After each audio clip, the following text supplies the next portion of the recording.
अभी आ रही है आपकी और हमारी दीपावली, पर इसके बाद में ये अमावस्या निकलने के बाद जब कार्तिक की पूर्णिमा आएगी, तो कार्तिक की पूर्णिमा के पहले से जो 5 दिन गिने जाते हैं, कार्तिक की पूर्णिमा के दिन 5वां दिन होना चाहिए। ये 5 दिन जो 5वीं गण के गिने जाते हैं, इसको कहते हैं देव दीपावली। तो क्या करना है कि ये 5 जो अशांति आने के केंद्र हैं, जहाँ से हमें अशांति मिल रही है, कभी संसार वालों से, कभी संपत्ति से, कभी संसार से, कभी संबंधों से, कभी स्वास्थ्य से, कभी संतान से, ये 5 जगह से जो अशांति आ रही है, तो 5 दिन जो देव दीपावली के आते हैं उसका स्मरण करें। देव दीपावली के समय पर भगवान देव दीपावली के समय पर इसको साधने का प्रयास करें। देव दीपावली के जो 5 दिन हैं, उन 5 दिन में आप अपना क्रम, शंकर भगवान को जब जल चढ़ाने के लिए शिवालय की ओर जाओ, जाते हो रोज? सब लोग जाते हो? हर हर 5 दिन जो देव दीपावली के होते हैं, उन 5 दिन में शंकर भगवान को जब जल चढ़ाने के लिए जाओ, तो एक नियम ले लो कि 5 दिन में शंकर भगवान को जब जल चढ़ाने के लिए जाऊंगी, तो शिव जी को जल चढ़ाने के लिए लेकर जाऊंगी, उससे पहले मैं आंवले के वृक्ष के नीचे थोड़ा सा जल छोड़कर, बेलपत्री के वृक्ष के नीचे थोड़ा सा जल छोड़कर, पीपल के वृक्ष के नीचे थोड़ा सा जल छोड़कर, उसके बाद अशोक सुंदरी वाली जगह, अशोक सुंदरी की जगह सब जानते हो, अशोक सुंदरी वाली जगह पर जल छोड़कर, फिर गौरा पीठिका, पार्वती जी का हस्तकमल, उस पर जल छोड़कर, फिर भगवान शंकर के ऊपर मैं जल समर्पित करूंगी। जल चढ़ाने का मुख मेरा उत्तर का होगा, अर्थात आप दक्षिण में खड़े होगे, जल चढ़ाओगे तो उत्तर में बहकर जाएगा। 5 दिन अगर आपने ये 5 दिन का नियम धारण कर लिया शंकर को जल चढ़ाने का, तो ये निश्चित है 5 स्थान से जो हमें अशांति मिलती है, मन में पूरे वर्ष शांति बनी रहेगी, कभी क्लेश नहीं। संपत्ति से अशांति मतलब लक्ष्मी नहीं आ रही है, टेंशन बना हुआ है, कोई पैसा खाकर भग गया, कोई कुछ लेकर भग गया, कोई कुछ कर भग गया, उस शांति के लिए भी हमें मूल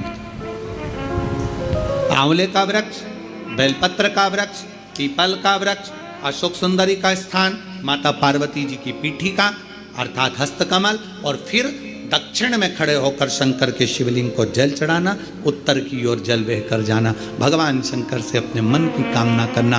5 दिन कार्तिक के महीने में 5वीं गण में जो हम शंकर को जल चढ़ाते हैं, ये हमें भगवान शंकर की ऐसी कृपा होती है कि हमारे शिव की पंचायत के 5 देव हमारे 5 जगह से आने वाली अशांति को रोक देते हैं और हमें शांति प्रदान करते हैं, सुख प्रदान करते हैं।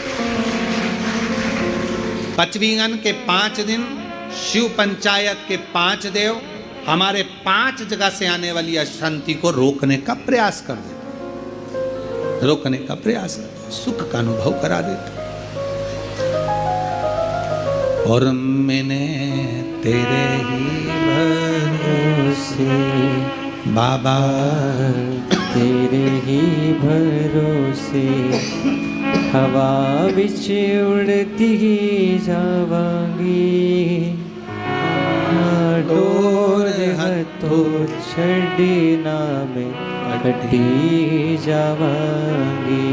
भोले मैं तेरी पतंग, शंभो मैं तेरी पतंग, हवा बिच उड़ती जावांगी।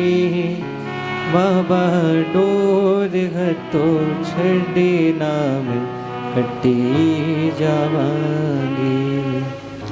शिव तत्व कह रहा है, भगवान शंकर को रिझाने का एक तरीका यह है। नारायण लक्ष्मी को नारायण को दे रहे हैं भगवान शिव, भगवान शिव क्यों दे रहे हैं, उसका देने का कारण क्या है? क्योंकि नारायण के अंदर समर्पण है।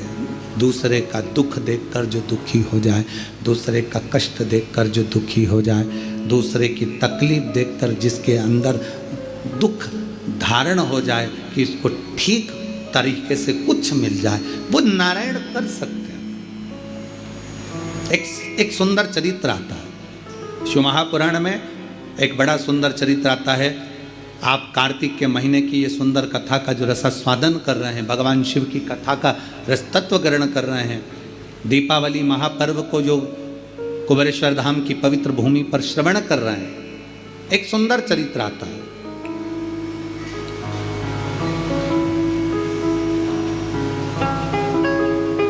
कांचीपुरम में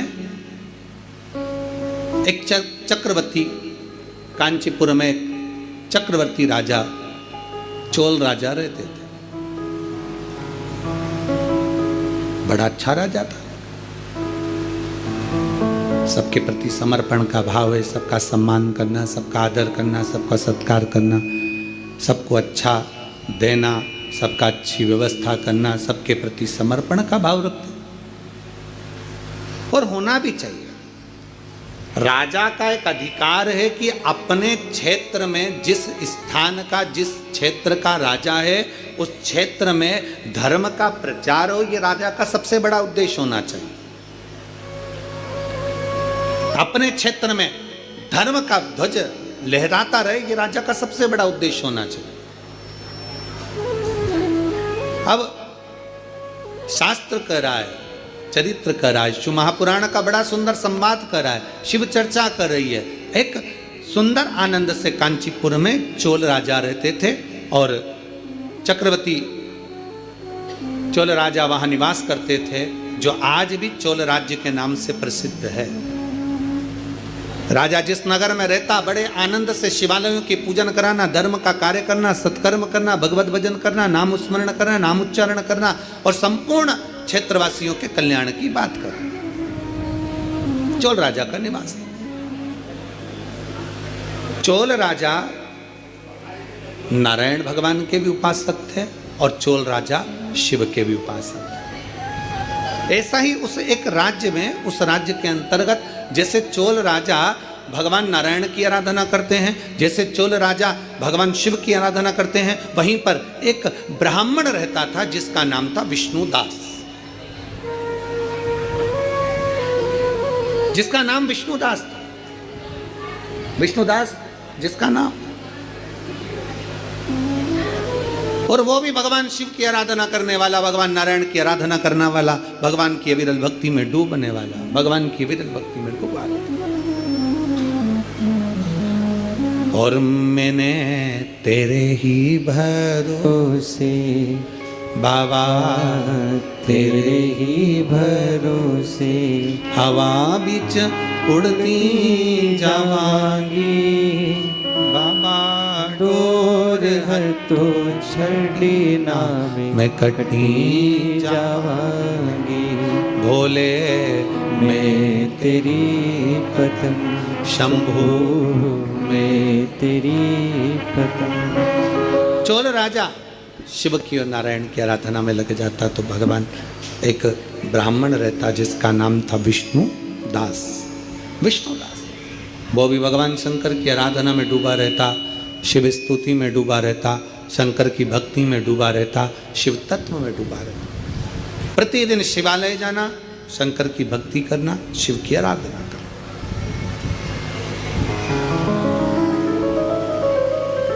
भगवान शंकर की अविरल भक्ति में डूब जाना और दिन प्रति भगवान शिव के नाम का स्मरण करना।